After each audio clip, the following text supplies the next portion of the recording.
Hi, this is Chris Dames from Common Sense Money.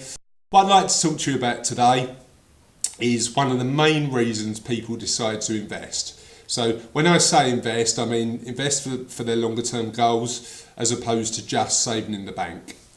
Now, one of the key reasons we find is the impact of inflation. So you may be asking to yourself, well, how does inflation impact me? And what I'd like to do is tell you a little story, an experience that happened to me that really brought home the impact of inflation.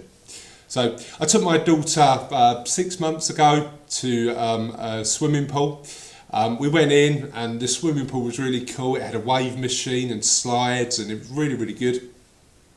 Went in, paid the entry fee to get in and put all our swimming stuff in a locker just before we got to the pool. And to put everything in the locker, I had to put 20p in. So I put the 20p in. Went for a swim, came back, opened my locker and realised that I didn't get my 20p back.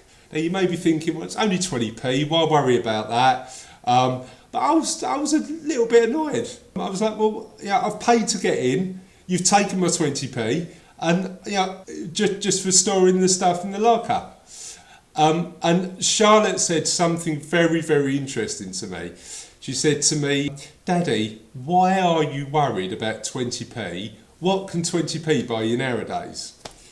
And it made me think, when I was 8, what could 20p buy me? Well, there was a shop on the way to school that I used to pop in every day and buy a really big bag of sweets for 20p. I could get a sweet for half a penny, and I know that many of you watching may not know what half a penny is, but yeah, there was a half penny piece, and I used to be able to get, 40 sweets if they were half penny sweets for 20p.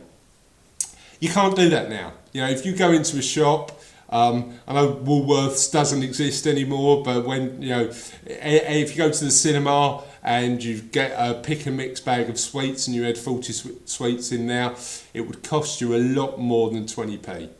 And what that highlighted is the impact of inflation. So inflation for me was the fact that when I was a kid, I could get a big bag of sweets for 20p, and now I couldn't even buy a small amount of sweets for 20p. And the reason for that is because the cost of those sweets have increased over that period so much that 20p to Charlotte was not worth as much as it was to me.